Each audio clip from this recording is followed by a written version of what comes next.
안녕하세요. 저는 50대 여성이랍니다. 남편은 작은 기업에 다니는 사람이에요. 많은 돈을 벌지는 못하지만 그 회사에 벌써 30년 가까이 다니고 있답니다. 남편의 성실함과 근면함은 남편을 아는 모든 사람들이 인정하고 있죠. 부유하진 않아도 남편이 꼬박 같이 가져다주는 월급을 쪼개고 쪼개서 저축해 우리 집도 마련할 수 있었고요. 그리고 우리 부부에게는 그 무엇과도 바꿀 수 없는 보물이 하나 있어요. 다름 아닌 우리 외아들이랍니다. 공부를 잘해서 초등학교 때부터 1등을 놓친 일이 없었어요. 명문대학교를 졸업하고 우리나라 최고의 기업에 당당히 입사했죠. 참, 시집에 대한 이야기를 먼저 하고 넘어간다는 것이 아들 자랑에 앞서 이렇게 되었네요. 오늘 드리고 싶은 말씀은 주로 우리 동서와 관련된 일이라서 이제 시집에 대한 얘기를 해드리려고 합니다. 시부모님이 아직 살아계시고 남편은 두 형제 중 맞이랍니다. 시동생이 있고 손아래 동서가 있죠. 제가 시집갈 당시 시집은 정말 찢어지게 가난했어요.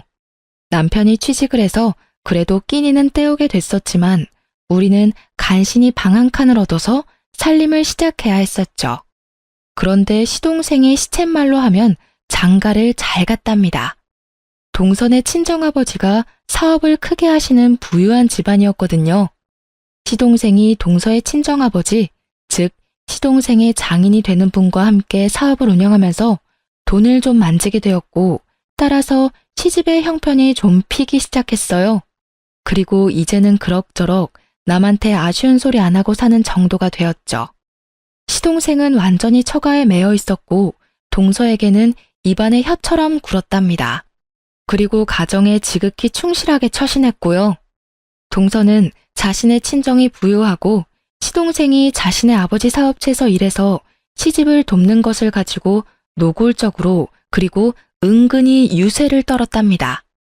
우선 시집에서 치르는 제사나 명절 등 시집의 행사 때 손 하나 까딱하지 않더라고요. 시집에 와서 며칠을 고생하는 저와는 달리 동서는 그것을 두툼한 돈봉투로 대신하더군요. 시부모님들께 돈봉투를 내밀고 세상의 최고의 효부라도 된 듯 아양을 떨더라니까요. 아버님, 어머님, 이 돈 가지고 이번엔 어디 온천에라도 다녀오세요. 다음번엔 제주도 가실 수 있도록 해드릴게요. 시부모 옆에 딱 붙어 앉아서 호맹맹이 소리를 내가며 하는 짓이 가관이었어요. 워낙 가난하게 사셨던 탓에 시부모는 그 돈봉투가 못내 반가웠나 봐요. 그래, 네가 효부다, 효부야. 온천 가야지, 암. 우리 둘째 며느리를 아주 잘 봤어. 얘 큰애야. 여기 과일하고 마실 것 좀 드려라. 나와서 일을 도우라고 해도 잠깐 나와서 일을 하는 둥 마는 둥 하다가 시부모가 있는 안방으로 다시 들어가 버리는 것이었어요. 자그마치 10년을 그렇게 살았네요. 혼자 일하는 게 너무 억울했지만 동서가 시부모 용돈 쥐어주는 것을 어찌 막을 도리가 없으니 그렇게 살았는데 점점 허리가 말을 안 듣더라고요. 파스를 붙였는데 잠시뿐이었고요. 아무래도 동서를 좀 손봐줘야겠다는 생각을 하고 있었는데 어느 해 추석 명절에 뜻밖의 일이 생겼죠. 그래서 동서가 매니큐어를 곱게 칠한 그 손을 물에 담글 수밖에 없게 되어버렸답니다. 재수가 없어서 그랬는지 재수가 좋아서 그랬는지 길에서 넘어져 오른손을 짚으면서 제 손목이 골절되었죠. 추석을 며칠 남기지 않았을 때 일이었답니다. 손을 쓸 수가 없으니 일을 할 수가 있나요? 결국은 그 얌체 동서가 독박을 쓰고 일을 혼자 다 하게 되었죠. 시부모는 오히려 저에게 핀잔을 주더군요. 조심성이 없어가지고서는 원. 평상시에 성질이 급하더니 내 그럴 줄 알았다. 명절날 아주 편하게 쉬게 되었구나. 아이고, 맏며느리라는 애가 그러고 있으니 차례상이나 제대로 차려질지 걱정이로구나. 시어머니 말씀대로 차례상은 엉망이었어요. 동서는 일이라고는 도무지 해본 것 같지가 않더라고요. 도대체 얼마나 대단하게 일을 하는지 부엌에서 계속해서 비명소리가 들렸어요. 아야, 뜨거! 등등 무슨 어드벤처 영화 같았죠. 그렇게 그 명절이 동서에게는 진탕 고생을 하는 명절이 되었어요. 동서는 손목에 깁스를 하고 앉아 입으로만 일을 감독하는 저를 아래 위로 째려보더라고요. 저는 속으로 아주 많이 고소해하고 있었어요. 동서는 혼자 그 일을 다 하면서 짜증이 날 때마다 시동생에게 화풀이 하는 것 같더군요. 시동생이 어쩔 줄을 모르더라고요. 시동생의 입장은 비록 이랬지만 시부모는 아들에게서 오는 넉넉한 생활비에 대단히 만족하는 것 같았어요.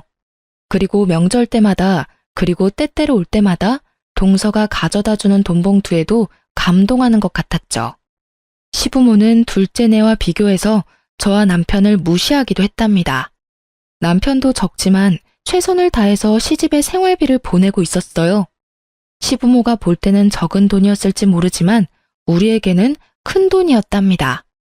처음에는 그것도 고마워했었죠.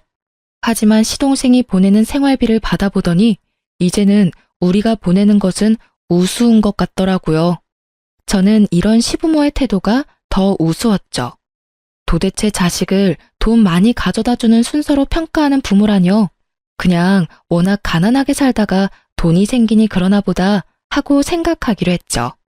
어쨌든 날짜가 흐르고 다음 명절을 맞이하게 되었어요. 그런데 이게 무슨 조화일까요? 이번에는 제가 집안 화장실에서 넘어져 세면대에 쇄골을 부딪혔어요. 쇄골 골절이 되면서 손을 전혀 움직일 수 없게 되었답니다. 또 그 많은 명절일을 동서 혼자 치르게 되었죠. 그런데 동서는 정말 이래저래 얌체였어요. 혼자 일을 하게 되니까 시부모한테 돈 봉투를 주지 않는 것이었죠. 시부모의 곱지 않은 시선이 자연히 저한테 쏠렸답니다. 아마 동서가 내심 생각한 것이 이것이었을 거예요. 그 명절도 그래서 편안하게 지내고 집으로 돌아와서 저는 배를 잡고 웃었답니다. 사실 2번 다 제가 동서에게 시집살이의 맛을 좀 보여주자고 꾸민 일이었어요. 살짝 다치긴 했지만 약만 처방받았고 깁스는 일부러 구해서 쓴 거였고요. 2번 다 가짜 깁스를 하고 일부러 꼼짝하지 않았거든요. 생각하면 생각할수록 고소해서 계속 웃음이 나더라니까요. 2번을 더 위경련이 생겼다는 둥 해서 그런 식으로 명절을 나고 나니까 동서도 머리를 쓰기 시작하더라고요. 계속 두툼한 돈 봉투가 오지 않으니까 시부모가 동서에게도 어느새 슬슬 눈치를 주기 시작했고 동서가 시부모에게 다시 돈을 드리더군요. 그러고는 돈으로 사람을 사서 일을 시키는 것이었죠. 시부모는 돈이 생기는 것에만 관심이 있을 뿐 집안의 행사가 어떻게 치러지는지 신경을 쓰지 않더라고요. 음식을 사다가 놓는다고 해도 별 잔소리를 하지 않을 것 같더라니까요. 저는 그런 시부모가 참 안타까웠어요. 어머님, 아버님, 세상에는 돈보다 중요한 것이 얼마든지 많아요. 제삿날하고 명절날은 어머니, 아버님이 동서한테 용돈을 버시는 날이 아니잖아요. 후손이 조상님을 정성을 다해 섬기고 있다는 마음을 보여드리는 날이잖아요. 그런 일을 어떻게 돈으로 할 수 있겠어요? 정성 가득한 마음을 갖고 일하는 것이 중요한 거 아니겠어요? 만일 어머님, 아버님이 돌아가신 다음에 제사 지낼 때 우리 2 며느리가 다 손을 떼고 돈으로 사람을 사고 돈으로 음식을 사서 제사를 지낸다고 한번 생각해 보세요. 정말 그런 제사상을 받고 싶으신 거예요? 시아버지와 시어머니가 아무 대답을 못하더군요. 하지만 동서가 내미는 적지 않은 용돈의 재미를 잊을 수는 없었던가 봐요. 이제는 시부모까지 저와 남편을 노골적으로 무시하기도 했죠. 이건 마지가 해야 할 일을 둘째네가 다 하고 있으니 말이다. 마지하고 둘째가 바뀌었어. 마지가 이만큼 우리한테 해줬어 봐라. 지금 나이가 몇인데 아직도 한 살림 꾸려가는 게 그렇게 빠듯해서야 원. 그런데 저는 남편한테 불만이 없었답니다. 좋은 대학을 나오지는 못했지만 학교를 졸업하고 다닌 직장에 지금까지도 다니고 있었어요. 지각 1번, 결근 1번 없이 꾸준히 그리고 열심히 일했답니다. 당연히 승진도 쭉쭉 해서 월급도 많이 올라갔죠. 월급이 늘어나는 만큼 시부모의 생활비도 올려드렸고요. 저는 그런 남편이 참 고마웠답니다. 다니는 직장에 만족하지 못하고 사업을 한다 뭐다 해서 돈만 날리는 사람들이 얼마나 많은가요? 그리고 그 회사에 그렇게 오래 다니면서 남편이라고 왜 힘들지 않았겠어요?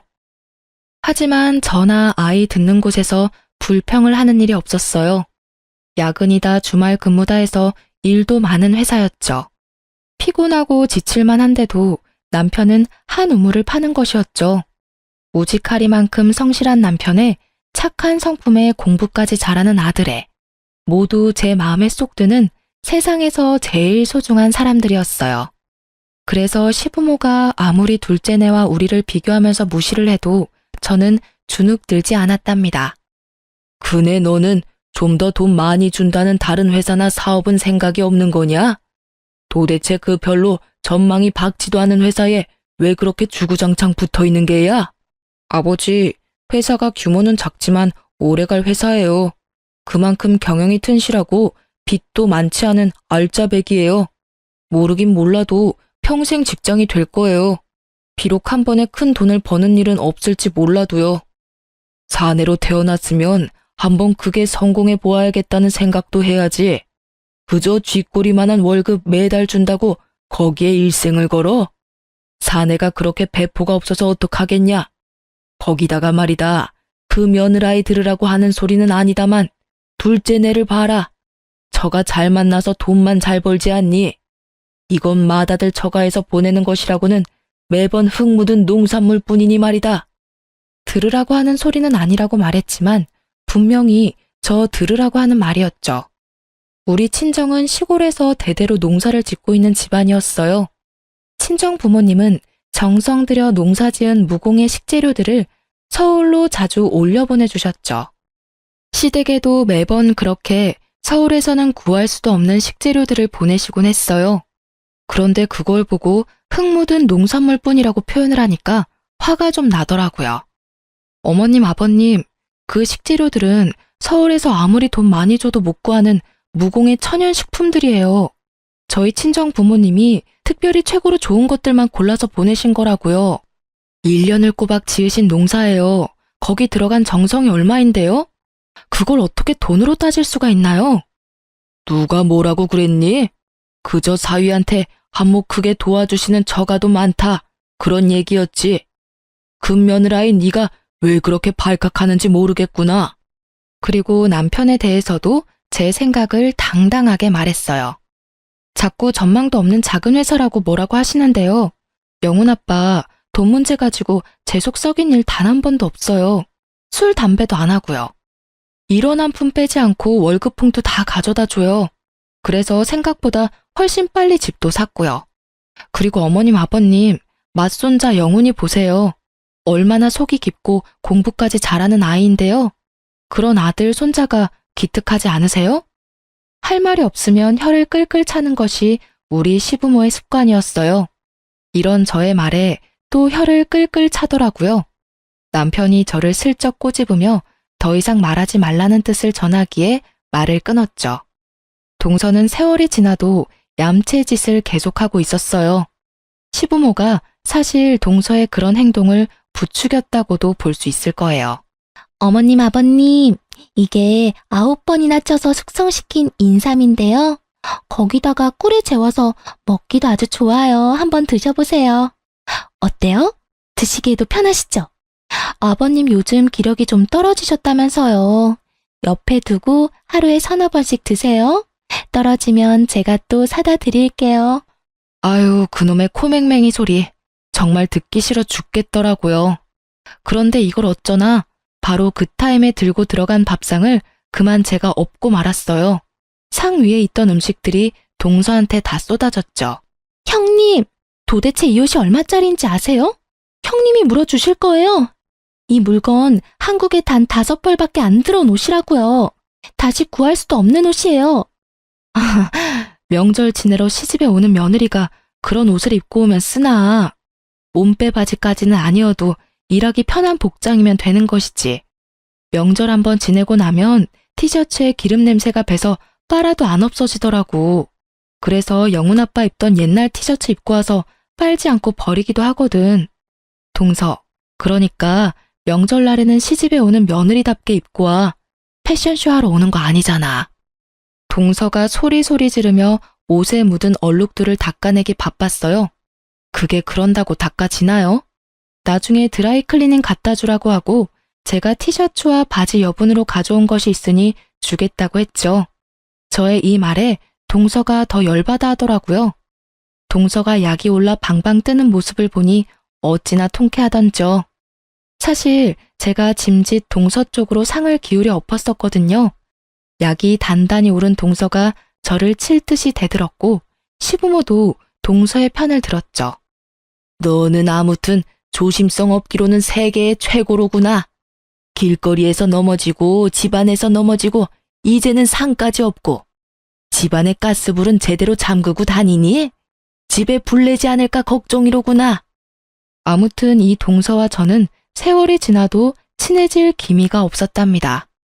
저는 제가 할 수 있는 최대한의 방법을 동원해서 동서의 얌체짓에 복수를 해주고 있었죠. 동서는 동서대로 여전히 돈을 앞세워 시부모의 환심을 사면서 시부모가 우리 집과 동서네를 비교하게 만들고 있었어요. 그리고 동서도 노골적으로 내지는 은근히 우리를 무시했죠. 그런데 그렇게 돈을 무기로 우리를 무시하면서도 동서가 한 가지 우리 집에 열등감을 가지는 일이 있었어요. 그것은 바로 아이들에 대한 문제였답니다. 동서는 아들 하나, 딸 하나를 두고 있었어요. 아들은 변호사를 만들고 딸은 피아노를 시키겠다나요? 그런데 변호사를 만들겠다는 아들아이가 공부에는 영 뜻이 없었어요. 이 아이한테 제 남편이 정말 좋아하는 일이 뭔지를 물었었나 봐요. 군아버지, 저는요, 축구선수가 되고 싶어요. 제가 학교에서 축구를 얼마나 잘하는데요. 손흥민 선수처럼 프리미어리그 축구선수가 되는 게 꿈이에요. 그런데 엄마한테 이런 말을 하면 큰일 나요. 그리고 피아노를 시키겠다는 딸아이의 취미도 다른 데 있었습니다. 왜 머리도 길고 옷도 정교한 인형들 있잖아요. 그것을 가지고 머리를 다듬고 옷을 갈아입히고 해서 보여주는 것을 보면 어찌나 예쁘게 만들어 놓는지 감탄을 뱉을 수밖에 없더라고요. 손재주가 어찌나 좋은지 한 번은 명절날 제 머리 고무줄이 끊어져서 어찌할 바를 모르자 어디선가 나무젓가락을 하나 구해오더니 그것을 비녀처럼 사용해서 예쁜 올림머리를 만들어주는 것이었어요. 코디네이터나 스타일링 하는 일이 적성에 맞는 아이였죠. 큰 조카인 아들아이는 공부에 두각을 나타내지 못했고 딸아이에게도 아무리 좋은 선생을 붙여보아도 큰 진전을 보이지 못했답니다. 저희 남편이 그게 참 안타까워 보였는지 서방님에게 한번 말을 꺼냈더라고요. 아이들이 진정 원하는 게 뭔지를 말이에요. 세훈이한테 어쩌다 물어봤는데 축구가 좋다고 하더라. 자신이 좋아하는 일을 해야 신도나고 잘할 수 있는 거지. 요즘 축구 선수 얼마나 좋으냐. 옛날에야 운동하는 사람들이 대접받지 못했지만 지금은 그런 시대가 아니지 않니? 하고 싶다는 일을 하도록 도와주는 것이 부모가 할 일이야. 형, 세훈이가 나한테도 그런 말을 했었어요. 그런데 우리 집에서 제 말은 먹히지도 않는다는 거 형도 잘 알잖아요. 애들 교육에 대해서는 더군다나 애들 엄마가 완전히 꽉 쥐고 있다니까요. 변호사, 피아니스트, 이렇게 어렸을 때부터 세뇌를 시키고 있는걸요. 아이들의 형편이 이러니 동서가 당연히 공부 잘하는 우리 아들에 대해서 신경을 곤두세웠죠. 아유, 우리 세훈이도 사실 머리는 좋은데 노력을 안 하는 아이예요. 선생님이 그러더라고요. 머리는 최고로 좋은 아이라고요. 조금만 노력하게 도와주면 최고 성적을 낼 수 있다고 하더라고요. 영훈이 정도 성적은 금방 따라잡을 수 있다고 그러던데요. 누가 물어봤나요? 물어보지도 않았는데 굳이 말을 붙이면서 조카 아이에 대해서 이렇게 얘기하는 것이었죠. 사실 우리나라 엄마들의 공통적인 믿음, 아니 착각, 아시죠? 우리 아이는 머리는 좋은데 노력을 안 한다. 바로 그것이죠. 우리 형편의 아이에게 과외 선생을 붙이거나 비싼 학원에 보낼 수는 없었죠. 하지만 아이는 그런 것 없이도 자신의 노력으로 공부를 잘했답니다. 아이가 초등학교 다닐 때만 해도 단칸방에 살던 때였어요. 단칸방에 상 하나를 펴놓고 공부를 하면서도 1등을 놓치지 않았죠. 대학교도 평소에 원하던 좋은 대학교에 한 번에 합격했답니다. 아빠, 조금만 더 일하세요. 제가 졸업하고 나면 아빠 집에서 쉬실 수 있게 돈 많이 벌어올게요. 엄마도 매일 장부 펴놓고 계산 안 하시게 해드릴게요. 저 자신 있어요. 아들의 이런 말에 우리 부부는 콧등이 시큰해졌답니다. 동서는 아들을 변호사로 만들기 위해서 별 노력을 다하는 것 같았어요. 요즘 변호사가 되기 위해서는 옛날처럼 몇 년을 방에 틀어박혀서 고시 공부만 하면 되는 것이 아니잖아요. 일단 학교 레벨도 어느 정도 있어야 된다고 들었어요. 그리고 학점도 좋아야 하고 영어 성적도 뛰어나야 한다죠. 그리고 법학 적성 시험이라나 뭐라나 아무튼 생각할 수 있는 머리가 뛰어나야 잘 볼 수 있다는 시험까지 통과해서 로스쿨에 가야 한다죠. 그렇지만 축구 선수가 되고 싶다는 아이가 무슨 이런 공부에 재미를 붙이겠어요? 정말 하고 싶어 하는 것을 못하고 엉뚱한 곳에 매달려야 하는 조카 아이를 볼 때마다 마음이 좀 아팠어요. 결국 큰 조카는 지방에 있는 대학에 간신히 입학했고 작은 조카인 딸애는 대학엔 가기 싫으니 코디네이터를 양성하는 학원에 보내달라고 했대요. 동서가 펄펄 뛰며 반대한 것은 보지 않아도 비디오였어요. 동서는 어쨌든 이래저래 저와는 절대로 화합할 수 없는 사람이었답니다. 그렇게 우리 두 동서가 개와 고양이처럼 지내는 가운데 세월이 무심하게 흘렀죠. 아이들도 이제 장성했고요. 우리 영훈이는 대학을 우수한 성적으로 졸업하고 우리나라에서 최고라고 하는 기업에 당당히 입사했어요. 연봉 수준도 한국에서 3위 안에 드는 기업이라고 하더군요. 입사한 지 1년 만에 아들이 첫 자동차를 샀어요. 기념으로 제 아버지 회사에 가서 모시고 퇴근하겠다고 하더군요. 저까지 동승했죠. 사실 남편은 평생을 대중교통을 이용해서 출퇴근을 했답니다. 오늘은 아들이 운전하는 차로 퇴근하게 생겼네요. 일부러 미리 연락하지 않고 갔어요. 놀래켜줄 생각이었죠. 아니, 무슨 바람이 불어서 이렇게 둘 다 왔어? 영훈이 너 차 뽑았다고 하더니 벌써 나왔니? 오늘 우리 아들 덕에 지하철 안 타고 퇴근 한번 편하게 해보자꾸나. 아들은 나온 김에 여기저기 드라이브도 좀 하고 맛있는 것도 사주겠다고 하더라고요. 그렇게 해서 강남 쪽으로 가게 되었어요. 차가 좀 막히긴 했지만 아들이 산 첫 차를 타고 시내를 돌면서 정말 기분이 최고였답니다. 잠깐만요. 저 앞으로 작은아버지가 지나가신 것 같은데요. 제가 틀림없이 봤어요. 작은 엄마하고 같이 나오셨나 봐요. 전화해보세요. 근처에 계신 김에 제가 저녁 대접 같이 하게요. 남편이 시동생에게 전화를 걸었죠. 그리고 우리가 어디 있으며 영훈이가 가까이서 두 사람을 본 것 같으니 저녁을 산다고 했죠. 형, 영훈이가 잘못 봤나 봐요. 저 오늘 강남에 간 일 없는데요. 집사람한테 전화 걸어보세요. 집에 있을 거예요. 아무래도 아들이 비슷한 사람을 착각했던 모양이더라고요. 아니라는데 굳이 동서한테 전화를 할 필요가 없어서 우리 식구끼리 근처에서 맛있는 저녁을 먹고 집으로 돌아왔어요. 그런데 아들이 집에 와서까지 계속 자기가 본 사람이 작은아버지였다고 하는 것이었어요. 엄마, 정말 틀림없이 작은아버지였어요. 그다지 먼 거리가 아니었는데요. 숙모는 길 안쪽에 계셔서 잘 못 봤고 작은아버지는 확실히 본걸요. 쇼핑 가방을 많이 메고 계시던데요. 숙모하고 쇼핑이라도 나오신 것 같던데. 제 눈이 틀림없어요. 눈까지 마주쳤는걸요. 다음번에 동서와 어찌저찌해서 통화가 되었을 때 이 일을 말해주었죠. 동서도 자신은 그날 강남에 간 적이 없다는 것이었어요. 아들이 잘못 본 것이 틀림없었죠. 어머나, 영훈이가 이제 차를 샀다고요? 우리 애들은 20살 될 때 차 한 대씩 다 뽑아줘서 능숙하게 운전해요. 영훈이더러 운전 조심하라고 하세요. 운전 시작하고 나서 처음에 사고가 많이 난다니까요. 말도 참 예쁘게 하는 우리 동서였어요. 도무지 구제불능이었죠. 저는 이제 동서가 이런 식으로 말하는 일에 아무렇지도 않은 경지에 이르러 있었답니다. 알았네. 조심하라고 할게. 처음이니까 알아서 조심할 테지만 말이야. 걱정해줘 고맙네. 아들이 받는 연봉은 우리의 상상을 훨씬 뛰어넘는 것이었죠. 하지만 연봉을 많이 주는 것이 결코 공짜는 아니더군요.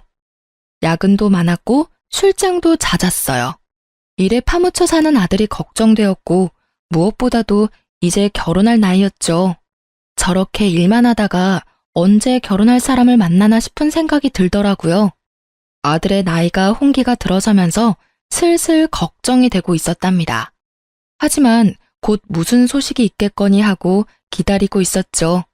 그러던 중 드디어 아들이 정말 기쁜 소식을 들고 왔어요. 결혼하고 싶은 아가씨가 생겼다는 것이었죠. 우리 두 내외는 정말 뛸 듯이 기뻤답니다.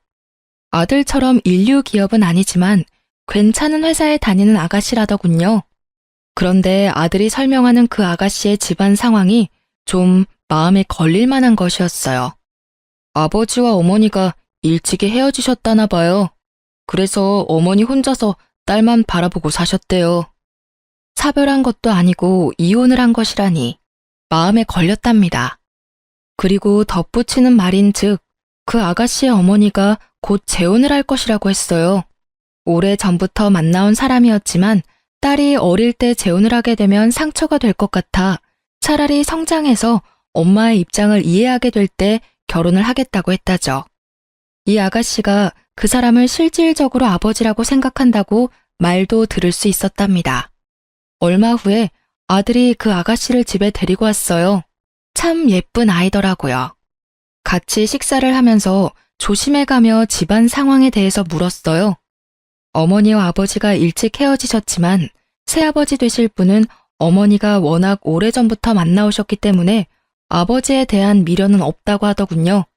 그러면서 새아버지 되실 분이 하는 사업이 잘 되어 부유하신 분이라고 덧붙였어요. 그리고 그 사업은 결국 제 아들이 물려받을 것이라고 했죠. 그런데 이 말은 덧붙이지 않는 것이 좋았겠다 싶었답니다. 마치 젊은 시절의 동서를 보는 것 같았고 그 집에 매여 사는 시동생 생각이 날 수밖에 없었거든요. 거기다 동서 때문에 돈 자랑하는 사람들에 대해서 아주 학지를 뗀 저였어요. 그런데 며느리감이 묻지도 않은 새아버지의 경제 상황에 대해서 이야기를 꺼내니 저도 모르게 표정이 굳어지더군요. 그런 저를 눈치챘는지 남편이 유쾌하게 분위기를 바꿔보려고 했어요. 아, 그래? 잘 됐구먼. 어머니께도 그동안 많이 힘이 되고 위로가 되셨을 테니까. 그러면 이번 결혼에도 그분이 혼주석에 앉으실 건가? 며느리감이 그럴 것이라고 하더군요. 그렇다면 그 전에 어머니가 먼저 결혼을 하실 것인지 제가 물어보았죠. 그랬더니 새아버지 되실 분이 사업상 정리를 하셔야 할 일이 많아서 그 정리가 끝나야 어머니와 재혼이 가능하다는 것이었어요. 사실 이것도 제 마음에 그다지 흡족한 대답이 아니었죠. 결혼 전이라면 그냥 남자친구인데 혼주석에 앉다뇨. 썩 내키는 혼처는 아니었지만 아들이 좋다고 하니 그쪽 집안 사정이 그렇다 해도 무조건 말릴 수 있는 일은 아니었어요. 집안 형편이 평범하지 않은 것이 계속 마음에 걸렸죠. 시부모에게 전화를 했죠. 시부모도 당연히 맏손주의 결혼에 관심이 컸기에 며느리감을 만나본 일을 전해야 했어요. 그리고 제 걱정거리에 대해서도 말했죠. 저처럼 며느리감의 성장 과정과 집안 환경에 대한 걱정이 크더군요. 그런데 이 이야기가 동서의 귀에 안 들어갔을 리가 없었죠. 어머나, 형님, 영훈이가 그 집 사업을 물려받는다면서요? 아주버님은 처가에서 받은 게 없으신데 영훈이는 그래도 아이가 똑똑하니 경제력 있는 장인을 만난 모양이네요. 아, 참, 장인이 아니라 장모의 남자친구라고 했던가요? 아유, 좋은 집안하고 혼사가 되었어야 했는데 사실 신랑 하나 똑똑하다고 좋은 집안하고 사돈 맺기가 쉽지는 않아요. 신랑의 집안이 좋아야지 좋은 집안하고 사돈이 되죠. 이 말에 제가 발끈해버리고 말았죠. 나는 우리 집안이 안 좋은 집안이라고 생각해 본 적 없어. 우리 영훈이는 누구보다도 훌륭한 아버지 밑에서 자라서 가정에서 아버지의 역할이 어떤 것인지를 잘 아는 애야. 그리고 영훈 아버지는 남의 신세 지지 않고 일확천금 바라는 일 없이 세상에서 제일 성실하게 살았다고 자부할 수 있어. 우리 친정에서는 영훈 아버지를 최고의 사위라고 생각하고 있고 말이야. 나는 사실 서방님이 처가에 매여서 자신의 의견 한번 제대로 말 못하고 그렇게 사시는 것이 더 안 돼 보였네. 동서가 이 말에 또 따박같이 말대꾸를 하더라고요. 그러면 우리 집에서 세훈 아빠를 종 대하듯이 했단 말인가요? 지금 하신 말씀은 그렇게 들리네요. 시집 와서 지금까지 형님을 볼 때마다 드는 생각이 말이에요. 말씀을 참 함부로 하세요. 제 속이 얼마나 긁혔는지 아세요? 뭐라고? 말을 함부로 해? 그게 아랫사람이 손윗사람한테 쓸 표현인가? 자네야말로 시집 와서 돈 봉투 뿌린 것 말고는 한 일이 뭔가? 하다못해 제사상 하나, 차례상 하나를 제대로 차려본 일이 없는 사람 아닌가 말이야. 그날은 이렇게 동서를 따끔하게 야단치고 전화를 끊었어요. 그런데 동서가 아주 나를 받은 사람 마냥 신이 났더라고요. 영훈이가 그렇게 똑똑하고 잘났다고 하더니만 결국은 그런 혼처를 만나게 되었다며 노골적으로 비아냥거리는 것이었죠. 하지만 저는 늘 그랬듯 주눅들지 않았답니다. 우리 아들이 판단을 했다면 그 판단을 일단 믿는다고 했죠. 그리고 결혼은 상대방의 사정을 자세히 알아보고 시킬 것이라고 했어요. 동서가 이렇게 신이 나 있는 사이에 아들의 결혼 이야기가 착착 진행되고 있었답니다. 저는 무엇보다도 그 새아버지 될 사람에 대해서 자세히 물었죠. 아들의 말로는 사업을 크게 하시는 분이라고 하는데 최근에 장기 출장이 잦아서 말만 들었지 아들도 아직 만나지 못했다는 거였어요. 그리고 아들에게 콕 집어서 물었어요. 설마 그 아버지 될 사람이 크게 사업을 한다니까 네 숙부처럼 그 집에 묶여서 그렇게 살 생각은 아니겠지? 라고요. 아들이 웃더라고요. 아들의 꿈은 지금 있는 회사에서 적어도 임원급 이상으로 승진한 다음에 은퇴를 하는 것이라고 못을 박더군요. 그러고 나서 그 경험을 토대로 장인의 사업을 물려받든 다른 사업을 하든 생각할 것이라고 했어요. 그 말을 들으니 안심이 되었답니다. 천금을 가져다 준다고 해도 아들이 시동생처럼 사는 것은 정말 싫었거든요. 시간이 흘러 드디어 상견례 날이 코앞에 다가와 있었어요. 아들의 말로는 아직 결혼을 하지 않았지만 어차피 실질적인 혼주가 될 사람이었기에 며느리감의 새아버지가 될 사람도 상견례장에 올 것이라고 했죠. 솔직히 마음에 들지는 않았어요. 아직 안사돈과 결혼도 안 한 사람이 바깥사돈 역할을 한다뇨. 제대로 하자면 안사돈 한 분이니 저만 상견례에 나가고 나중에 안사돈이 결혼을 하게 되면 다 같이 만나는 것이 경우 있는 일이라고 생각했어요. 그런데 최근에 장기 출장이 잦았기에 우리 아들의 얼굴도 못 보았다니 겸사겸사 상견례에 나와서 우리와 인사도 하고 아들의 얼굴도 보겠다는 것이었죠. 마음에 들지 않았지만 어쨌든 그렇게 다 같이 만나기로 했어요. 남자 쪽이니 우리가 먼저 나가 있는 것이 예의겠죠. 그래서 서둘러서 30분 정도나 일찍 상견례장에 도착했답니다. 30분이 흐르고 약속한 시간에서 약 5분 정도 전에 안사돈과 바깥사돈 될 분, 그리고 며느리감이 상견례장에 도착했어요. 그들이 상견례장 문을 열고 들어서는 순간 상견례장은 발칵 뒤집혔답니다. 이게 어떻게 된 일인지, 형, 영훈아, 어떻게 여길? 저는 정말 다리가 휘청할 정도로 어지럼증까지 느꼈어요. 작은아버지가 어떻게 여길, 이게 어떻게 된 거예요? 이분이 네 새아버지가 될 분이 정말 맞아? 도대체 이게 다 무슨 말씀들인가요? 작은아버지라뇨? 우리 새아버지 될 분이 어떻게 영훈 씨 작은아버지가 된단 말이에요. 이건 말도 안 돼요. 뭔가 잘못된 일일 거예요. 며느리감은 그래도 정신이 있는 모양이었어요. 남편과 저는 아예 정신이 혼미해서 아무 말도 하지 못하고 있었답니다. 잠시 시간이 흐른 후 아들이 침착하게 상황을 정리하더군요. 여기 이분은 분명히 우리 작은 아버지셔. 그리고 네 새아버지 될 분이 맞다고 네가 분명히 확인했고, 그리고 장모님과 만난 지도 한참 됐다면서. 그렇다면 상황은 분명하네. 작은아버지, 이제 작은아버지가 상황을 설명해 주셔야 할 것 같은데요. 시동생이 거기서 무슨 말을 할 수 있었겠어요? 우물거리며 말을 잇지 못했고 고개를 들지 못하더군요. 그리고 더 이상 그 자리에 앉아있지 못하겠는지 일어서서 도망을 치듯 밖으로 나가버리는 것이었죠. 그러고는 그 자리에 다시 돌아오지 않았어요. 제가 안사돈에게 물었어요. 딱 한 가지만 여쭙겠습니다. 저 사람이 가정이 있는 사람인 걸 알고 만나셨나요? 아니면 가정이 있는지 모르고 속아서 만나셨나요? 이 말씀에 대한 대답은 꼭 들어야겠습니다.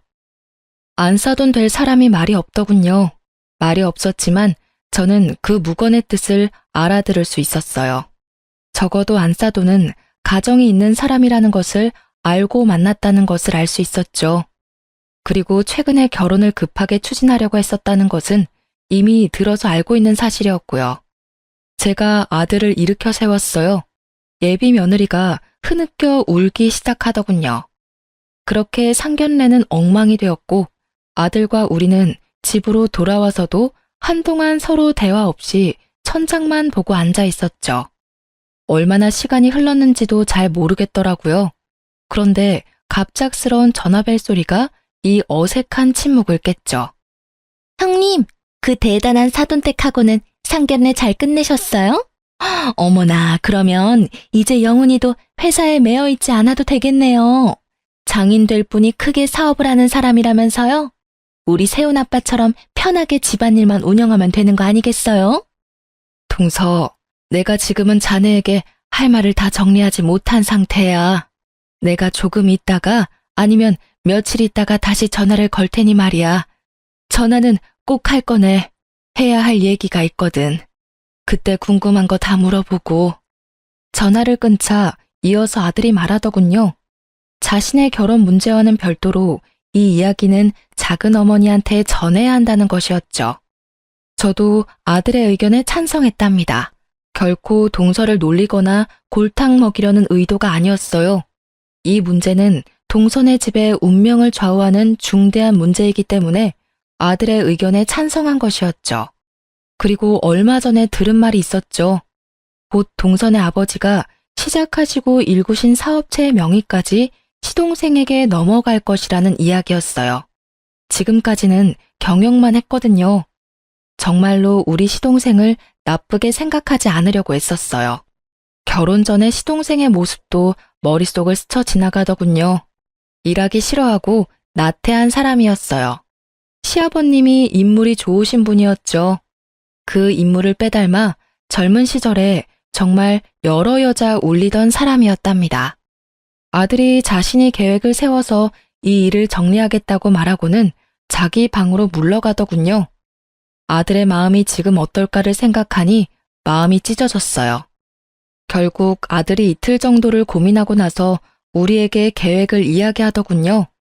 아들은 우선 며느리감이라고 데려왔던 아가씨와 그 어머니에게 전화를 걸어 한 번은 더 만나야 하지 않겠느냐고 하더군요. 그쪽에서 망설이는 것 같더니 그러자고 하는 것 같았어요. 시내의 모처로 두 사람을 불러냈죠.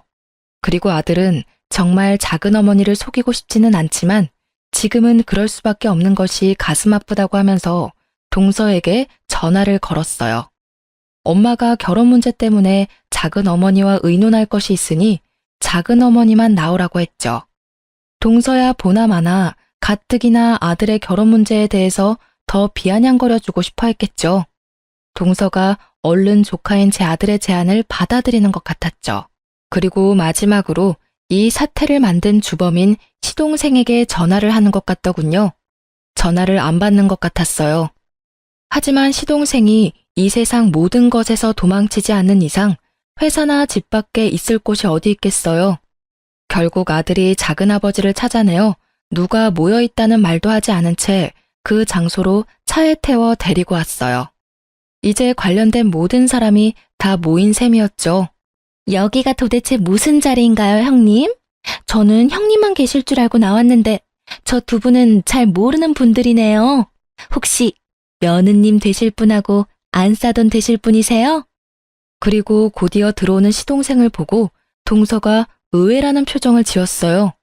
시동생은 모든 사람이 다 모여있는 것을 보고는 기겁을 하더군요. 예비 안사돈을 다그쳐 언제 시동생을 처음 만났는지 물었어요. 20년 가까이 됐어요. 저 아이가 아직 어릴 때니까요. 이 사람이 늘 이혼하고 싶다고 했었어요. 지금은 그 집안의 머슴처럼 살고 있지만 언젠가 그 재산이 자기 것이 되면 이혼할 것이라고 했었고 요즘 들어 곧 그렇게 될 것이라고 했어요. 그래서 우리는 이제 곧 결혼하려고 했었어요. 눈치 빠른 동서가 이 이야기의 내용을 캐치한 것 같더군요. 잠시 얼이 빠진 듯 했던 동서가 시동생을 다그쳤어요. 당신 결국 돈을 보고 나하고 결혼한 거였어. 그 긴 시간을 참 잘도 버텼네요.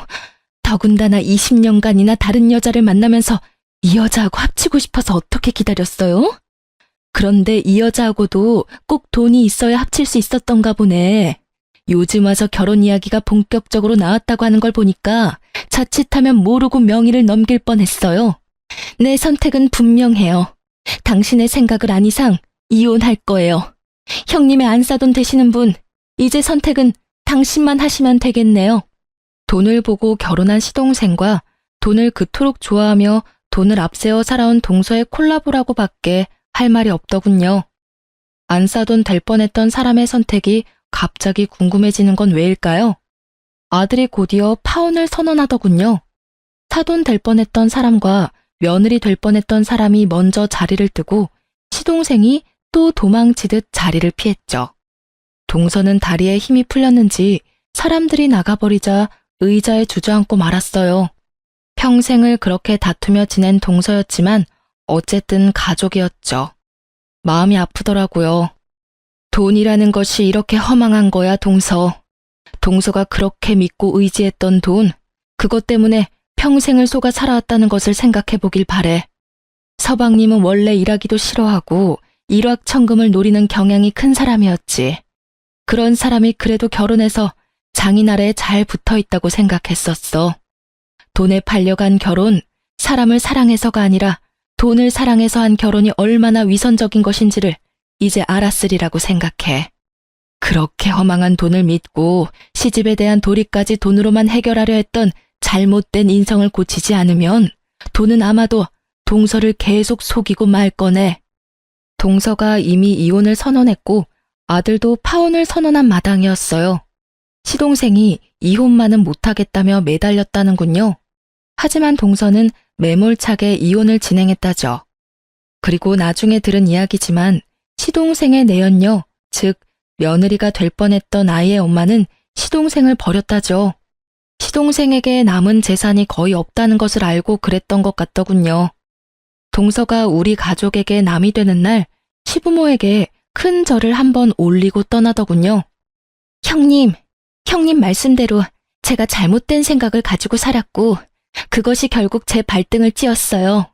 그걸 이제야 알겠네요. 형님이 그걸 가르쳐 주셨어요. 내내 행복하시길 바랄게요. 이 말을 끝으로 동서는 우리 가족에게서 멀어져 갔답니다. 평생을 개와 고양이처럼 다투며 살았지만 그렇게 떠나는 동서의 뒷모습을 보니 아주 살짝 눈물이 나더군요.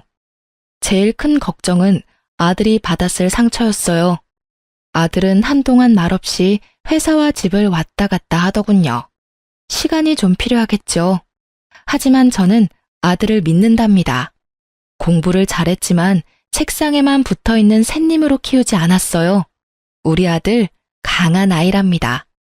그리고 곧 진정한 아들의 인연이 어디선가 나타나겠죠. 그날이 빨리 다가오기를 우리 내외는 기다리고 있답니다. 지금까지 저와 동서의 얽힌 이야기를 중심으로 우리 가족에 대한 이야기를 말씀드렸어요. 읽어주셔서 감사합니다.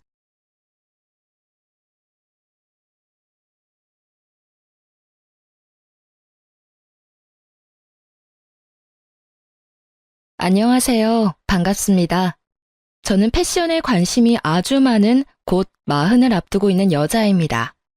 평범하던 저의 인생에 잠깐의 고비와 굴곡이 있었는데요. 지금부터 그 이야기를 적어볼까 합니다. 글솜씨가 좋지 않으니 감안해 주시면서 잘 들어주시길 바래요. 저는 앞서 말했듯이 패션에 관심이 많은 사람입니다. 학생 때부터 공부보다는 패션 잡지 보는 것을 더 좋아했고 동대문 이곳저곳을 다니면서 아이 쇼핑을 즐겨하는 아이였습니다.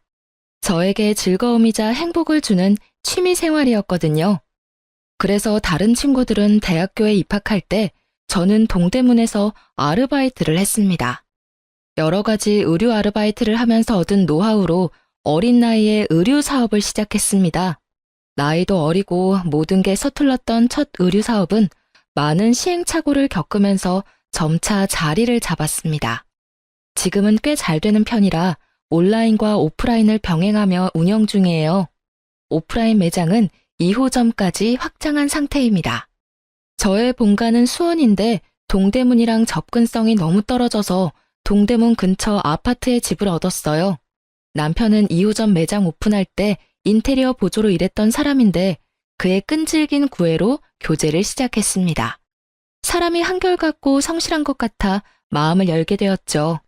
어렸을 때부터 계속 일을 쉬지 않고 하다 보니 성실한 게 최고라는 걸 느꼈어요. 그렇게 저는 성실한 그와 결혼까지 하게 되었고 결혼 후 신혼집은 제가 원래 살던 곳에서 살기로 했어요. 가정 가구도 원래 쓰던 것들로 계속 쓰고 남편만 들어와 살기 시작했죠. 현재 제가 운영하는 매장 중 2호점 운영을 남편에게 맡겼습니다. 남편에게는 골칫덩어리 남동생이 한 명 있습니다. 겨우겨우 회사에 취업하면 오래 다녀야 6개월, 짧으면 2개월 정도 다녔죠. 도련님은 매번 자리를 잡지 못하고 일하는 날보다 쉬는 날이 더 많았습니다. 도련님은 한동안 띵까띵까 놀다가 취업을 했는데 취업한 회사가 신혼집 근처였어요. 처음에는 야근했다가 막차 끊겼다는 핑계로 신혼집에서 자는 날이 늘었어요. 아이고 형수님, 저 오늘도 신세져도 될까요? 회사가 가깝다 보니까 여기서 지내는 게 자꾸 편해지네요. 제가 오는 길에 치킨 사왔는데 맥주랑 같이 드실래요? 제가 또 왔냐는 표정으로 쳐다보면 능구렁이처럼 넘어가는 도련님 모습이 뻔뻔해서 기가 찼습니다. 친정 식구들이 자주 와도 불편한데 도련님의 잦은 방문은 반갑지 않았어요. 들어와. 형 집인데 뭘 그렇게 눈치를 보고 그래? 여보, 같이 맥주 한잔 하자. 이 집 치킨 맛있잖아. 하지만 더 기가 차는 상황은 자기 집도 아니면서 자기 집인 양 얘기하는 뻔뻔한 남편을 볼 때마다 우라가 치밀어 올랐죠. 도련님, 회사 야근 엄청 많네요. 그래도 이번 회사는 다닐만 한가 봐요. 그전에는 조금만 마음에 안 드는 부분 있으면 그만뒀잖아요. 이번 회사는 사람들도 그렇고 여러모로 마음에 들어서 열심히 다니려고요. 그래, 이 자식아. 너 이번엔 좀 오래 다녀봐라. 지금 회사에서 1년 이상 다니면 내가 너 100만 원 준다. 우와, 정말? 형, 그 말 무르게 없기다. 알았어. 내가 열심히 다니는 모습 보여주지. 그렇게 야근 및 새벽 출근 핑계로 자는 횟수가 늘어나면서 저희 신혼집에 도련님 짐이 점점 쌓이기 시작했어요. 저희의 취미방으로 쓰던 방은 온전히 도련님 방이 되어가고 있었죠. 어느 날 시모가 반찬 가져다 준다고 신혼집으로 온 날이었어요. 이거 우리 아들들이 좋아하는 장조림이랑 오이소박이 가져왔다. 다른 기본 반찬들도 챙겨왔으니까 애들 잘 좀 챙겨줘. 아, 예, 감사합니다. 아, 역시 우리 엄마 오이소박이는 진짜 최고야. 엄마, 우리 이거 인터넷에 팔까? 완전 대박 날 것 같은데. 남편은 옆에서 오이소박이를 한 입 베어 물으면서 해맑게 얘기하는데 꼴배기 싫었습니다. 그리고 반찬 가져다 주신 시모도 마음에 들지 않았어요. 마치 제가 시모 아들 둘을 맡아 키우고 있는 사람이 된 느낌을 지울 수가 없었습니다. 소파에 잠시 앉아서 쉬고 있는데 시모가 그러더군요. 아, 우리 둘째가 요즘 회사 마음 잡고 다니려는 것 같은데 집이랑 거리가 좀 있지 않니? 애가 자리 잡을 때까지 여기서 지내게 하면 안 될까? 여기랑 진짜 가까워서 출퇴근하기 딱 좋다고 하던데. 네? 저희 집에서요? 제가 놀라서 되묻자 남편은 긍정적으로 얘기하더라고요. 뭐 지금도 거의 지내다시피 하는데 아예 같이 지내는 것도 나쁘지 않지. 저는 남편을 째려보면서 말했습니다. 어머님, 여기 신혼집이에요. 지금도 자주 오는 거 불편한데 계속 지내라뇨. 솔직히 지금도 불편한 상황 많은데 매일매일 지내면 저는요? 제 생각은 안 해주세요. 뭐가 불편해? 딴 방을 쓰는데. 어차피 걘 저녁에 와서 자고 일어나서 출근만 할 건데. 너 너무 예민하게 구는 거 아니니? 뭐 하루 종일 같이 있는 것도 아니고. 그래도 저는 싫어요. 저는 제 친정 식구들이 저희 집에서 지낸다고 해도 싫어요. 주변에 오피스텔 많으니 오피스텔 구해서 지내라고 하세요. 남자 혼자 살기에 좋은 오피스텔도 많이 있고 그렇게 비싸지도 않아요. 도련님도 형수랑 같이 있는 것보다 혼자 지내는 게 낫지 않겠어요? 너는 형수가 돼서 네가 먼저 집에서 지내라고 해도 모자를 파네. 어쩜 그렇게 매몰차니? 뭐 월세비가 없어서 여기서 지낸다고 하는 줄 알아? 아니, 가족끼리 좀 같이 지낼 수도 있지. 여보, 걔 아직 모은 돈도 없잖아. 아마 당장 보증금도 없을 텐데. 여기서 지내면서 돈 좀 모으고 나가라고 하면 되잖아. 여기 있으면 교통비도 많이 아낄 거고. 제가 이상한 사람인 것처럼 얘기하는 시모도 미웠고, 자기 동생이라고 시모 옹호하는 남편은 더 미웠습니다. 전 그렇게 여기서 지내게 하고 싶으면 월세를 내던 생활비를 냈으면 좋겠네요. 너는 무슨 가족끼리 그런 걸 받니? 쪼잔하게. 얘가 방만 빌려 쓰는 거지 그걸로 뭘 돈을 달래니? 반찬은 내가 해다 주면 될 거 아니야? 어머님이 반찬해서 가져다 주신다고 모든 것이 해결되지는 않아요. 도련님이 지내는 동안 저희 부부가 취미로 쓰던 방은 쓸 수가 없을 테고, 그리고 쌀도 어머님이 매달 사다 주실 거예요. 반찬 해주셔도 배달 시켜 먹을 때가 있을 거고, 전기세, 수도세, 이런 비용은 누가 내요? 그것까지 부담해야 하나요? 여보, 진짜 좀 그렇잖아. 동생한테 지내는 비용을 어떻게 달라고 해? 걔 빈털터리인 거 당신도 잘 알잖아. 왜 못해? 당신이 못하면 내가 하면 되지. 지금 월급 받으면서 회사 다니고 있는데 왜 빈털터리야? 쓸데없이 술값으로 쓰는 돈 조금 덜 쓰면 되는 거 아니야? 얘 좀 봐라. 진짜 너무 심보가 못된 것 아니니? 악착같이 돈 받아내려고 하네. 어머님, 아무리 가족이라도 저 도련님 불편해요. 저희 결혼한 지 1년도 안 되었어요. 저한테 도련님은 낯선 남자라고요. 낯선 남자랑 집에서 같이 지내라는 게 말이 돼요? 제가 어머님 딸이었어도 이런 상황 괜찮다고 하실 건가요? 눈 똑바로 뜨고 바락바락 소리 지르는 것 좀 보소. 내가 참 기가 막혀서. 예, 됐어. 더럽고 치사해서. 큰 며느리라고 아주 엄청난 애가 들어왔어, 정말. 난 가야겠다. 시모는 씩씩거리며 나갔고 남편은 그 뒤를 쫓아나갔어요. 몇 분 뒤 남편이 들어오더니 너무한 거 아니냐고 하더라고요. 너무하긴 뭐가 너무해? 난 당신이 더 너무한 것 같아. 내 편을 들어주지 못할 망정. 내가 도련님 몇 번 오는 거 그냥 뒀더니 아주 집에 들이려고 해? 주변 사람들한테 한번 물어봐봐. 두 팔 벌려 환영할 사람 있는지 확인해 보라고. 걔가 계속 여기서 지내겠다는 것도 아니고 애가 돈 좀 모을 때까지 잠깐 지낸다는 거잖아. 그 몇 개월도 못 참아? 조금만 좀 배려해주면 안 돼? 잠깐? 그 잠깐이 어느 정도인데? 한 달? 세 달? 내가 봤을 땐 6개월이 넘고 1년이 넘어도 같이 지낼 것 같다고. 그리고 배려는 당신이 나한테 해줘야지. 해도 너무한 거야, 이거는. 만약에 오래 있게 되면 내가 나가라고 하면 되잖아. 그렇게 되면 내가 나가라고 할게. 퍽이나 그러시겠다. 이렇게 계속 우리 집에 빌붙으려고 하면 야근할 때마다 와서 자는 것도 못 오게 할 거야. 알겠어? 신혼집이지만 솔직히 말해서 제 집인데 너무 짜증이 나고 화가 났습니다. 뭐 하나 보태준 것도 없는 시모, 남편이 당연하게 생각하는 것도 이해가 안 되었고요. 저만 이상한 사람이 된 것 같아 기분이 썩 좋지 않았어요. 시모는 그 뒤로 저를 볼 때마다 사람 기분 나쁘게 한 소리 하더라고요. 야박하고 못된 형수 왔네. 뭔 용건 때문에 왔니? 어머님, 아버님 드리려고 소고기 사온 며느리한테 계속 그러실 거예요? 내가 틀린 말 했니? 야박한 건 맞잖아. 도련님이라고 하나 있는 거 품어주지 못할 망정. 예, 야박하고 못된 며느리는 소고기 드렸으니 바로 사라지겠습니다. 한두 번 그러고 말겠거니 했지만 시모는 볼 때마다 심기를 건드렸고 더 이상 신경 안 쓰기로 했어요. 그러다가 저희 친정아빠가 퇴직하시게 되어서 퇴직 기념 가족 여행을 가기로 했죠. 여보, 우리 둘 다 가면 매장 관리하는 사람이 둘 다 빠지니까 나는 여기 남아서 매장 볼게. 당신은 장인 장모님이랑 편하게 여행 즐기다 와. 괜찮겠어? 그래도 모처럼 가는 해외여행인데. 괜찮아, 괜찮아. 하루 이틀도 아니고 5일 이상 매장을 비워야 하는데 혹시라도 무슨 일 터지거나 하면 어떡해. 누군가는 있어야지. 그래서 자영업자가 힘든겨. 너가 그동안 고생 많이 했으니 이번 기회에 신나게 즐기다가 와. 남편한테는 조금 미안했지만 남한테 맡기는 것보다 남편한테 맡기는 것이 훨씬 낫기도 하고 마음도 한결 편할 것 같아서 그렇게 하기로 했습니다. 고마워. 대신에 내가 선물 좋은 걸로 사올게. 뭐 가지고 싶은 거 없어?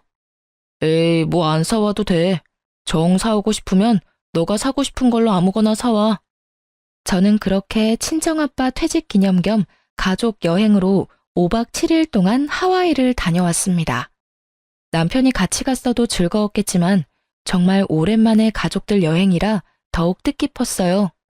그렇게 즐거운 가족 여행을 끝내고 주말 오전에 인천공항에 도착했습니다. 남편한테 연락할까 하다가 깜짝 등장해서 놀래줘야지 하는 마음으로 집으로 갔어요. 집에 도착한 시간이 점심 전이어서 근처 맛집에서 맛있는 순댓국을 포장해서 집에 갔습니다. 현관문을 열었는데 저는 입이 딱 벌어지고 말았습니다. 집안이 완전 개판이었어요. 남편, 도련님, 그리고 모르는 사람들이 거실과 방에 널브러져 있었습니다. 언제까지 마셨는지 제가 문을 열고 들어왔는데도 다들 인사불성이었고요. 모르는 사람들 중에는 어린 여자들도 있었습니다. 여자 한 명은 아예 제 남편 팔을 부둥켜 안고 자고 있더라고요. 뒷목이 뻐근하고 머리가 띵했어요. 누군가 머리를 망치로 쾅 하고 내리친 느낌이었죠. 너무 황당해서 말도 안 나왔습니다. 저는 일단 이 난장판 상황을 핸드폰으로 찍었고 동영상으로도 찍어놨죠. 일단 캐리어랑 짐들을 창고에 넣어놓고 휴대폰 알람음을 크게 틀며 깨웠습니다. 당장 일어나? 뭐 하는 짓이야? 여보, 왜 지금 왔어? 내일 오는 거 아니었어? 제가 한국 오는 날짜를 그 다음 날로 알았던 남편은 도련님과 사람들을 불러서 파티를 열고 난리가 났던 것이었습니다. 그날만 그랬는지 제가 여행 간 내내 그랬는지는 알 수는 없지만요. 남편은 술이 안 깨었는지 상황 파악이 안 되는 것 같아서 소리 질렀습니다. 장난하냐고. 지금 집안이 이게 무슨 꼴이야? 당신 유부남이야. 지금 여자들까지 집안에 들이고 당신 미쳤어? 여보. 이게 어찌된 일이냐면 이게 어디서부터 얘기해야지? 횡설수설하는 남편이 그제서야 팔을 붙잡고 자던 여자애를 떼어내더라고요. 화가 주체되지 않을 것 같아서 쉬무을 하고 남편한테 얘기했습니다. 지금 이게 뭐 하는 짓이야? 옆에 여자까지 끼고 잠을 자? 야, 너 유부남이야. 알면서도 이래? 지금 나 없는 동안 신혼집에서 아주 난리가 났네. 나 지금 당신 뺨을 100대 넘게 때리고 싶은데 참는 거야. 당장 내보내. 당장. 저의 불호령에 남편은 서둘러서 자고 있는 사람들을 깨웠고 자고 있던 사람들은 제가 집에 있는 걸 알고는 놀래서 후다닥 도망쳤습니다. 도련님은 아주 해피한 시간을 보냈는지 끝까지 정신 못 차리고 있더라고요. 남편도 해롱해롱거린 채로 휘청거리며 집안을 정리하는데 진짜 가관이었습니다. 미쳤어? 진짜. 와, 여자까지 집에 불러? 아니, 영훈이 친구인데 그냥 나도 껴서 논 거야. 이게 내가 지금 잠이 깨서 조금 정신이 없는데. 도련님 친구랑 같이 껴서 놀았어? 그것도 우리 신혼집에서? 제정신이야? 이러려고 나 혼자 여행 보냈구나? 아주 살판 났겠어. 내가 집에 없는 동안 여자들이랑 놀아나느라 재미 좋았겠어. 아니야, 미안해. 잘못했어. 아까 걔네들은 영훈이랑 친한 여자애들인데, 그리고 나는 그냥 같이 술만 마신 거지. 내가 이러려고 여보만 보낸 건 아니고. 남편은 저한테 해명 아닌 해명하다가 숙취가 올라왔는지 토하러 화장실에 가더라고요. 피가 거꾸로 솟는 느낌이라는 말이 괜히 나온 게 아니구나를 느꼈습니다. 저는 계속 정신 못 차리는 도련님을 깨웠습니다. 도련님, 정신 차리세요. 얼마나 마셨길래 이 난리가 났는데 안 일어나는 거야? 여보세요. 지금 상황 파악 안 돼요? 형수님, 웰컴. 언제 오셨어요? 재미있었어요. 제 선물 사왔어요? 선물 같은 소리 하고 있네. 당장 나가지 못해요? 진짜 내가 기가 막혀서 말이 안 나온다. 아주 즐거운 파티를 했나 봐요. 에? 형수님, 저 나가요? 왜요? 저 해장해야 하는데 해장국 먹으러 갈래요? 상황 파악을 못한 듯 헛소리만 하는 도련님을 보니 뒷목이 뻐근했죠. 지금 이성의 끈 겨우 붙잡고 있으니까 끊어지기 전에 나가요. 나 지금 참을인 100번도 더 넘게 외쳤으니까 빨리. 저는 해롱거리는 도련님을 현관문으로 질질 끌고 나갔습니다. 자기 신발도 못 찾고 비틀거리더라고요. 자기 신발이 어디 있는지도 몰라요? 아이, 우리 형수님 왜 그러실까? 우리 엄마가 야박하다고 그러던데 진짜 야박해, 우리 형수님. 그때 화장실에 쏟아내고 나온 남편이 나왔습니다. 당신도 같이 나가. 당장. 둘이 진짜 꼴 보기 싫으니까. 여보, 내가 어딜 가. 여기가 집인데. 시끄럽고. 지금 이런 모습 우리 엄마 아빠한테 보여주고 싶지 않으면 당장 내 눈앞에서 사라져. 주말 점심때까지 만취해서 정신 못 차리는 두 남자를 집 밖으로 내쫓았습니다. 문 앞에서 계속 있는 것 같길래 문을 열고 한마디 했어요. 10분 뒤에도 집 앞에 있으면 엄마 아빠 부를 거야. 여보, 미안해. 진짜 나 반성하고 있어, 정말. 내가 형이 돼서 말리지는 못할 망정 같이 마시고. 진짜. 형수님, 한 번만 용서해줘요. 미안하면 미안할 짓을 하지 말아야지. 아니면 나 오기 전에 정리라도 깨끗이 하던가.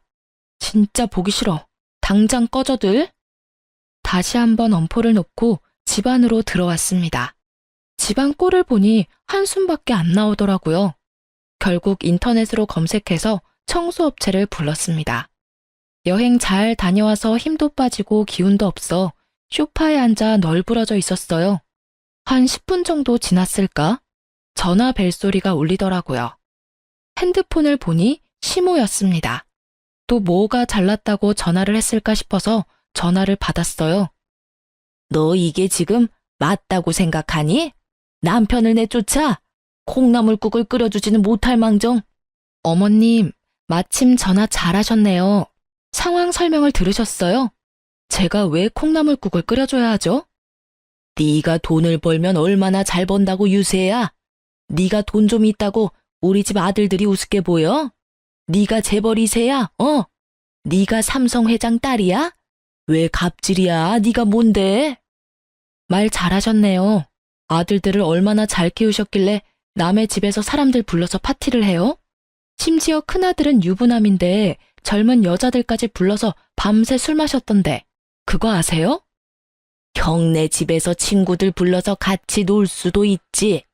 진짜 남의 집도 아니고 뭐 친구들이랑 좀 재미있게 놀겠다는데 그게 잘못됐어? 자기 아들이 잘못된 행동한 건 그럴 수 있는 거고 제가 화가 나서 한 행동은 잘못된 행동이라고 억지 부리는 시모도 정말 지긋지긋했습니다. 어머님이 이러시니 아들들도 그러죠. 이건 경우가 아니잖아요. 그리고 어머님, 뭘 잘못 알고 계신 것 같은데 이 집 제 집이에요. 제가 결혼 전부터 살던 제 명의의 제 집이라고요. 근데 그게 어떻게 남편 집이에요? 결혼했으면 둘의 집이지. 뭐 명의고 뭐고 그게 뭐가 중요해 지금? 어머님, 남편이 결혼하면서 뭐 해온 게 있나요? 가전을 해왔어요? 가구를 해왔어요? 딸랑 몸만 들어와서 지내고 있으면 좀 자기 주제를 알아야지. 자기 동생까지 책임져 달라니 제가 무슨 성모마리아예요? 말하는 싸가지 좀 봐. 내가 너 싸가지 없는 건 예전부터 알았지만 와, 이렇게 싸가지일 줄은 몰랐다. 요즘 며느리들 싹퉁머리 없다고들 하더니 너는 내가 지금까지 들었던 며느리 중 최고다, 최고야. 내가 며느리 복도 지지리도 없지. 어머님, 아들이 여자들이랑 술 마시면서 뭘 했는지 알면서도 이래요? 제가 눈이 안 뒤집힐 것 같아요? 그리고 제가 집을 5일 동안 비웠는데 이게 하룻밤일지 여러 밤일지 어떻게 알아요? 팔 붙잡고 둘이 자고 있는 모습 들킨 건 아세요? 이거 엄연히 외도예요, 어머니. 저 없는 동안 여자들 불러서 무슨 짓을 했을지 어떻게 알아요? 아유, 네가 그렇게 빡빡하게 구니까 눈이 밖으로 도는 거지. 여자가 여자다워야지. 돈 좀 있다고 아주 유세나 부리고 갑질이나 하고 말이야. 내가 봐도 질리는데 남자는 오죽하겠니? 내가 남자여도 다른 여자들이 눈에 들어오겠어. 지금 저한테 말실수하신 거예요. 어머님, 저 더 이상 이렇게 못 살아요. 어머님 포함해서 어머님 아들 둘, 내 집에 발들이 생각하지 마세요. 저 이제 그 집안이랑 연 모두 끊겠습니다. 여자 불러서 술 마신 것도 모두 내 탓이라고 하는 시모랑은 더 이상 말하고 싶지 않았습니다. 대체 여자다운 건 뭐죠? 남편 역시 남자다움이랑은 거리가 먼데 왜 저만 탓하는지. 시부한테도 핸드폰으로 오전에 찍은 사진과 영상들을 보냈죠. 저 이런 사람과는 못 살겠다는 문자와 함께 보냈어요. 그리고 남편한테 전화해서 말했어요. 당신이랑은 이제 끝이야. 알았어? 아니 무슨 마마보이야? 당신도 그렇고 도련님도 그렇고 무슨 일만 있으면 쪼르르 엄마한테 이러나 봐. 그리고 이른다고 전화해서 대신 화를 내는 어머님도 대단하시다. 왜? 엄마가 또 뭐라고 했어? 뭐라고 하셨는데? 당신이 뭐라고 말했길래 무조건 다 내 탓이래? 말이 돼? 잘못은 당신이 했는데 왜 내 탓이야? 나까지 집에 오니까 엄마가 화가 좀 나셨나 봐. 그러실 수 있잖아, 옛날 사람인데. 그런 건 네가 이해해줘. 화가 좀 나셨어? 당신, 나는 화가 좀 난 정도가 아니야. 미쳐버릴 것 같아. 이해? 이해가 되는 행동을 하셔야 이해를 하지. 왜 맨날 나만 이해해야 하는데? 어머님이 날 이해하신 적은 없으면서 왜 나한테만 바래? 그래서 내가 계속 미안하다고 했잖아. 내가 못나서 그런 거라고. 나 진짜 반성하고 있어. 너가 그렇게까지 화내는 거 이해해. 아니, 화낼 수밖에 없지. 당연한 거야.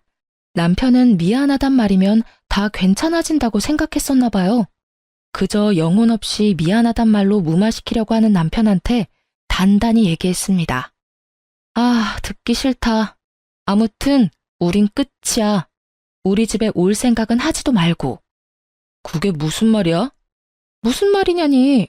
우리 결혼 생활 끝이라고. 아니, 내가 미안하다고 했잖아. 너 화 풀릴 때까지 내가 기다린다고. 지금 그게 미안한 사람 태도야? 기가 막혀서. 어차피 혼인신고도 안 했으니 그냥 오늘부터 남 하자. 기다리긴 뭘 기다려? 이제 남인데. 혼인신고 안 했길 망정이지. 괜히 귀찮아질 뻔했어. 너 지금 그 말 진심이야? 아무리 화가 나도 해야 할 말 안 해야 할 말이 있지. 이혼이 쉬워? 진심이야. 아까부터 얘기했잖아. 대체 뭘 듣고 있었어? 그리고 우리는 굳이 이혼할 필요도 없잖아. 그냥 여기서 끝내. 알았어? 남편과 결혼할 때 따로 대출 같은 건 필요하지 않았고 혼인신고는 아기가 생기면 할 생각으로 안 했었거든요. 그게 이제와 생각하면 어찌나 잘한 일인지 몰라요. 나 할 말 전했으니까 끊는다. 짐은 퀵으로 보낼 테니 그렇게 하라. 남편과 전화를 끊고 저는 퀵서비스 센터에 전화했습니다. 집에 있는 큰 박스에 남편과 도련님 짐을 대충 넣어서 퀵으로 보냈어요. 제가 진짜 짐을 보낼지 몰랐었던 남편은 그제서야 집으로 와서 잘못했다고 싹싹 빌었습니다. 진짜 우리 이렇게 끝인 거야? 내가 잘못했어. 미안해. 내가 생각이 너무 짧았어. 용서해줘. 다시는 안 그럴게. 미안해. 아까는 나도 모르게 욱한 것 같은데 마음 상했다면 풀어라. 응? 용서 구해야 할 짓인 거 알면서 왜 그랬어? 반대로 내가 당신 집에 없을 때 어린 남자들 불러서 술판 벌이면 어떨 것 같아? 말이 된다고 생각해? 우리 혼인신고는 안 했지만 부부라는 이름으로 살고 있었잖아. 당신 유부남이라고. 내가 진짜 바보 같았다. 영훈이가 친구들이랑 술 파티하기로 했다길래 정말 저녁에 잠깐만 놀자 하고 허락한 건데 이렇게까지 될 줄 몰랐어. 내가 그 말을 어떻게 믿어? 내가 믿을 거라고 생각해? 당신은 이미 신뢰를 잃었어. 지금 신용 나한테 바닥이야. 그리고 술 파티를 왜 남의 신혼집에서 하냐고. 같이 논 그 사람들도 내가 보기엔 제정신이 아니야. 미안해. 뭐라고 해도 미안해. 내가 진짜 납작 엎드려서 살게. 응? 미안해. 용서해 주라. 진짜 네가 내 말 듣기 싫다고 하면 말도 안 할게. 옆에서 조용히만 있을게. 그냥 너 필요한 거 있으면 옆에서 도와주기만 할게. 됐어. 아무것도 필요 없어. 솔직히 당신 성실한 그것 때문에 결혼까지 했는데 다 부질없다. 이제 와서? 제가 나가라고 해도 도저히 말을 안 듣길래 친오빠한테 SOS를 쳤습니다. 친오빠가 사정을 듣고는 남편을 끌고 1층으로 가서 내쫓았습니다. 솔직히 연애할 때도 결혼한다 했을 때도 동생 돈만 보고 오는 것 같아서 마음에 안 들었는데 역시 나였네. 그때 말렸어야 했는데 뭣도 없는 남자한테 집 주고 매장 맡기고 하니까 사람이 우습게 보여? 네, 형. 제가 진짜 앞으로 딴 생각 딴짓 안 하고 열심히 살게요. 이미 딴짓 다 해놓고 이제부터 안 하겠다고 하면 누가 믿어? 우리가 바보인 줄 아는 거야? 다신 내 동생 앞에 찾아오지 마. 그땐 그냥 이렇게 말로만 끝나지 않을 거니까.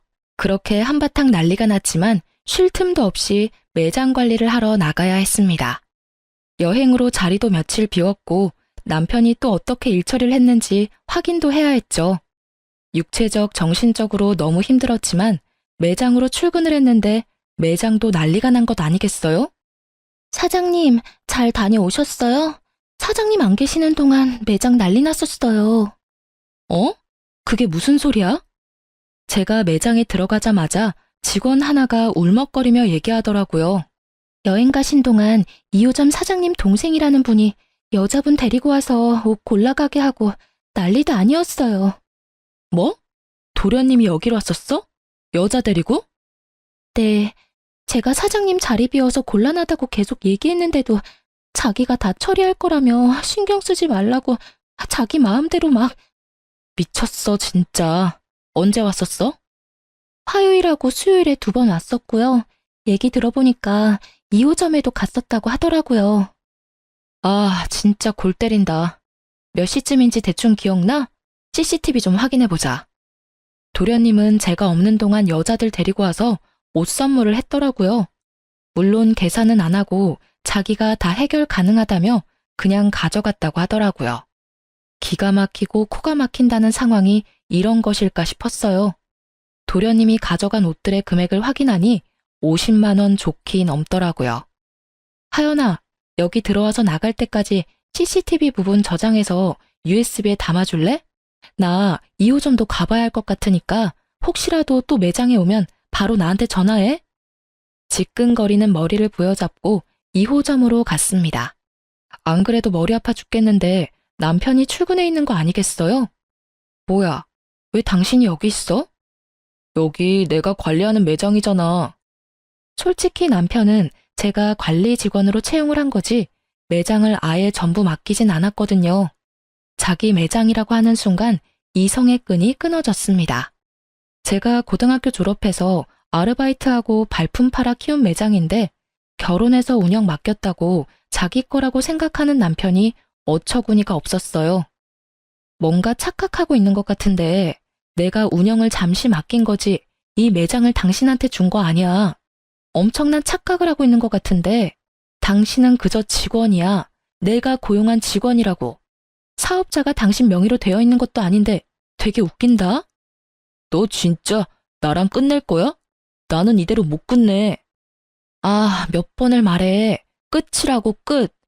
당신이 안 끝내도 내가 끝낸다고. 한쪽이 끝났다는데 왜 자꾸 구질구질하게 그러는 거야? 그러니까 여기 매장 운영도 이제 안 해도 돼. 아니, 못하는 거지 이제. 당신은 잘렸으니까. 내가 잘났다고 알아들어? 퇴사 처리할 거라고. 사람이 어떻게 그래? 내가 계속 잘못했다고 빌었잖아. 반성한다고 했잖아. 얼마나 빌어야 하는 거야? 웃겨, 정말. 당신이 평생 빌어도 내 마음 변하지 않아. 그리고 도련님 매장에서 여자들 데리고 와서 아주 신났더라? 당신도 알고 있지? 1호점에서 얼마를 가져간 줄 알아? 그거 절도야. 왜 남의 가게에서 마음대로 옷을 가져가? 옷값 주면 될 거 아니야. 그냥 좀 있는 척하고 싶었나 보지. 내가 줄게. 얼만데? 옷값 주면 될 거 아니야? 지네가 사장인 줄 알고 아주 꼴값들 떨더니. 옷값은 가져갈 때 주는 거야.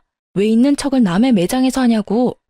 자기들이 노력해서 잘 될 생각은 안 하고 왜 내가 열심히 일군 내 매장에서 생색을 내는 거야. 옷값은 일단 됐고 꺼져. 당장 꺼지라고. 왜 자꾸 내 앞에서 얼쩡거리는 거야? 사람 돌아버리는 꼴 보고 싶어서 그래? 정말 뻔뻔한 건지 멍청한 건지 모르겠는 남편의 행동에 우라가 치밀어서 당장 나가라고 소리쳤습니다. 이마에 핏대가 설 정도로 화가 났고 몸이 부들부들 떨렸어요. 그러자 남편은 갑자기 태도를 바꾸더니 무릎을 꿇더라고요. 미안해. 미안하다고. 앞으로 진짜 잘한다고. 진짜 이혼은 아니잖아, 어? 다시 한번 잘 생각해보면 안 돼? 나 너 없으면 안 되는 거 알잖아. 당신이 필요한 건 내가 아니라 내 매장 아니야? 내가 가지고 있는 돈이 필요한 거잖아. 내가 필요한 건 맞니? 애초에 내가 좋아서 만난 건 맞아? 다시 한번 생각해도 우린 아닌 것 같아. 안 맞아. 내 인생에서 끝이야. 아웃이라고, 아웃. 매장에 아르바이트생도 있었는데 너무 쪽팔렸고 남편이 무릎 꿇고 계속 버티는 바람에 지나가던 사람들도 가던 길을 멈추고 매장을 구경했습니다. 당신이 무릎을 꿇어도 펑펑 오열해도 나 마음 안 바뀌어. 당장 일어나. 지금 구경거리 된 거 안 보여? 계속 이렇게 버티고 있으면 나 영업 방해죄로 신고할 거야. 내가 가라고 몇 번을 말하니? 가. 제발 좀 가라고. 내가 부탁한다. 제발 내 매장에서, 내 인생에서 좀 사라져. 남편은 계속 매장에서 나가지 않고 버티고 있었습니다. 그 와중에 시모가 매장으로 왔더라고요. 무릎 꿇은 남편을 보더니 저를 향해 다가와서 머리채를 잡고 흔들었습니다. 이게 뭐 하는 짓이에요? 너 이년, 못된 년, 아주 나쁜 년. 네가 뭔데 내 아들을 무릎 꿇게 해? 네가 뭐 그렇게 대단해? 나도 너 같은 며느리 필요 없다. 아주 싹퉁머리 없는 것. 이거 놓으세요. 진짜 뭐 하는 짓이에요? 너 우리 영감한테 뭔 사진을 보낸 거야? 네가 뭐라 그랬길래 영감이 우리한테 난리를 치는 거냐고. 어머님 아들들이 제 집에서 여자들이랑 술 파티하고 널브러져 있는 거 보냈어요. 왜요? 제가 뭐 없는 말 지어서 아버님한테 얘기했을까 봐요. 사실만 말했어요. 잘못한 건 어머님 아들들인데 왜 저한테 이러시는 거예요? 제가 시부한테 사진 보내고 나서 시부가 남편과 도련님을 크게 혼을 냈나 보더라고요. 사실 꾸지람 받을 일 많잖아요.